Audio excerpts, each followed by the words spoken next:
Hi hello everyone, எல்லாருக்கும் வணக்கம். Welcome to the பாக்கியம் சேனல்.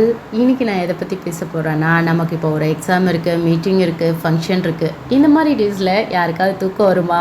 நைட்டு தூக்கம் வராது சரியா. ஐயோ நெக்ஸ்ட் டே நல்லா நடக்குமா, நல்லா பண்ணிவிடுவோமா அப்படின்ற டென்ஷன் வந்து இருந்துகிட்டே இருக்கும். ஆனால் அந்த டேவை எவ்வளோ அழகாக சூப்பராக கொண்டு போகலாம் அப்படின்றத பற்றி தான் இன்றைக்கி பேச போகிறேன். அதுவும் லா ஆஃப் அட்ராக்ஷன் யூஸ் பண்ணி தான். ஸோ கடவுள், யூனிவர்ஸ் இவங்கள வச்சு தான் நம்ம கொண்டு போக போகிறோம். ஸோ மார்னிங் எழுந்த உடனே அந்த டேயோட மார்னிங்கில் நம்ம என்ன சொல்லணும் அப்படின்னா, யூனிவர்ஸ் இந்த டே வந்து நான் உங்ககிட்ட கொடுத்துட்டேன். ஸோ அந்த டேவை வந்து எப்படியெல்லாம் கொண்டு போகலான்னு நீங்கள் தான் முடிவு பண்ணணும். என்னெல்லாம் பண்ண வைக்கணுமோ அதை நீங்கள் தான் பண்ணணும், சரியா? அப்படின்றது மட்டும் தான் சொல்லணும். சொல்லிவிட்டு நீங்கள் உங்களோட ரொட்டீன் ஒர்க்கை வந்து ஸ்டார்ட் பண்ணிடலாம். நான் இதை வந்து ப்ராக்டிக்கலாக செஞ்சப்போ எனக்கு என்ன நடந்ததுன்னா 95% கரெக்டாக நடந்துச்சு.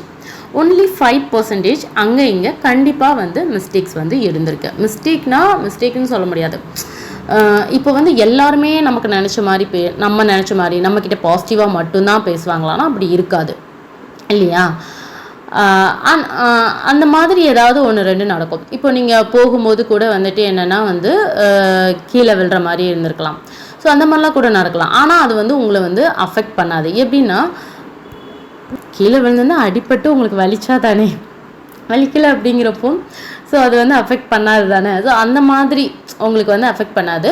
மோரோவர் நான் ஏன் அதை அப்படி எடுத்துக்கிறேன் அப்படின்னா, 95% எனக்கு நல்லதை யூனிவர்ஸ் பார்த்து செய்யும்போது நான் ஏன் அந்த 5% கவலை பண்ணணும்? அதோட மார்னிங் எழுந்தவுடனே நான் பிரபஞ்சத்துக்கிட்ட கொடுத்துட்டேன் அப்படிங்கும்போது கண்டிப்பாக நல்ல விஷயம் மட்டும்தானே பண்ணுவாங்க.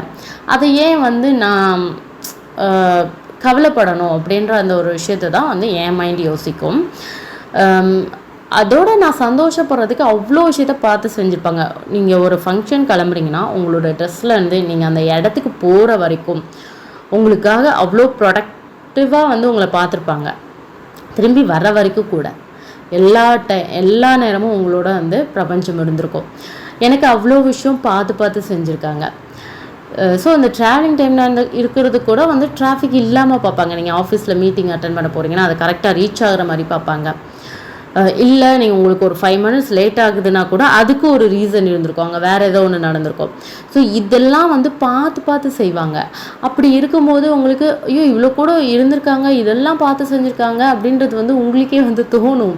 அது வந்து உங்களுக்கே வந்து என்ன இவ்வளோ பெருசாக மிராக்கிள்ஸாக வந்து இது நடக்குது, நான் பிளான் பண்ணாமலே நடக்குது, நல்லதாகவே இவ்வளோ நடந்திருக்குன்றத அந்த விஷயத்துங்களை நீங்கள் யோசிச்சிட்டே இருக்கும்போதும் இந்த 5% இது ஜஸ்ட்டு இதனால் என்ன இருக்குது அப்படின்றது உங்களுக்கே தோண ஆரம்பிச்சிடும். ஓகேவா? அண்ட் வந்து நிறைய டைம் நீங்களே வந்து ஃபீல் பண்ணுவீங்க, நீங்கள் டிசிஷன் எடுக்காமல் இந்த பிரபஞ்சமே வந்து உங்களை வந்து டிசிஷன் எடுக்க அந்த ஒரு விஷயத்துக்காக ஃபோர்ஸ் பண்ணி அப்படியே டக்குன்னு பண்ண வச்சுடுவாங்க. அதாவது நீ கீழே கையில் ஏதோ ஒன்று வச்சுருக்க அதை போடு அப்படின்னு போடணுமா நீங்கள் யோசிக்கிறதுக்குள்ளே போட வச்சுடுவாங்க. ஸோ அந்த மாதிரியான திங்ஸை வந்து யூனிவர்ஸ் பண்ணுவாங்க. ஸோ நீங்கள் அதை வந்து நீங்கள் பண்ணி பார்த்தா தான் அதை வந்து உங்களால் உணர முடியும். அண்ட் வந்து நான் இதை சொல்லணுன்னா, இப்போ நான் மண்டே மார்னிங் வந்து ஒரு ஷார்ட்ஸ் போட்டிருக்கேன். அது வந்து பீச்சுக்கு போனது, ஓகேவா? ஆனால் அது வந்து நான் பிளான் பண்ணல. ஓகே, நான் சண்டே மார்னிங் பீச்சுக்கு போகிறேன், மண்டே மார்னிங் அந்த ஷார்ட்ஸ் வந்து அப்லோட் பண்ணுறேன். இதில் நான் பிளான் பண்ணல, நான் ஜான்வரிலேருந்து ஆனால் இந்த மாதிரி போகணும் அப்படின்ற ஆசை மட்டும் எனக்கு இருக்குது. நான் அன்னைக்கு டேயில் பிளான் பண்ணல. அது யூனிவர்ஸோட பிளானிங். யூனிவர்ஸ் என்னை எப்படி அந்த இடத்துக்கு போக வச்சாங்க, எப்படி இருக்க வச்சாங்க, எல்லாமே நான் வந்து டிசிஷன் எடுக்காமல் யூனிவர்ஸாக பண்ணது. ஸோ ரொம்ப நம்ம பண்ணாத விஷயம், யோசிக்காத விஷயம், ஒரு விஷயம் நடக்குனாலே எனக்கு வந்து புரிஞ்சிடும் அங்கே யூனிவர்ஸோட பிளானிங் எக்ஸிக்யூட் ஆகுது அப்படின்றது வந்து அதை நீங்கள் ஃபீல் பண்ணும்போது அவ்வளோ ஹாப்பினஸ் இருக்கும். பாரு, நமக்காக வந்து இந்த பிரபஞ்சம் எப்படிலாம் வேலை செஞ்சுருக்கு அப்படின்றது வந்து உங்களுக்கு வந்து ஹாப்பியாக இருக்கும். அது வந்து நீங்கள் பார்க்கும்போது எல்லா டேயுமே நம்ம வந்து கடவுள்கிட்ட தானே சொல்கிறோம் அப்படின்றது வந்து உங்களுக்கு தோணலாம். எஸ், ஆனால் வந்து நம்ம எல்லா டேலையுமே வந்துட்டு சும்மா கடவுளை கூட்டிகிட்டே இருக்க மாட்டோம். நம்ம என்னென்னா நம்மளோட ஒர்க் நம்மளால் பண்ண முடியல, ஸோ நம்ம நார்மலாக பண்ணிகிட்டே இருப்போம். ஆனால் நமக்கு ஒரு டே டென்ஷனாக இருக்குது அப்படின்னா நீங்கள் அதை கண்டிப்பாக வந்து இந்த பிரபஞ்சத்துக்கிட்ட கொடுத்து பாருங்கள். அந்த டே வந்து ரொம்ப அழகானதாக மாறும், ரொம்ப ஹாப்பியானதாக இருக்கும். உங்களுக்கு அந்த எண்ட் ஆஃப் த டேயில் வந்து நிம்மதி இருக்கும் கண்டிப்பாக. நீங்கள் ஹாப்பியாக மட்டும்தான் ஃபீல் பண்ணுவீங்க. நான் நிஜமாக சொல்கிறேன், இது மாதிரி பண்ணி பாருங்கள். நீங்கள் ஹாப்பியாக மட்டும்தான் ஃபீல் பண்ணுவீங்க. ஐயோ இப்படி ஆயிடுச்சே அப்படின்னு நீங்கள் ஃபீல் பண்ண முடியாத அளவுக்கு தான் அந்த டே வந்து இருக்கும் கண்டிப்பாக. So be happy always. Next வீடியோவில் மீட் பண்ணலாம். பாய்.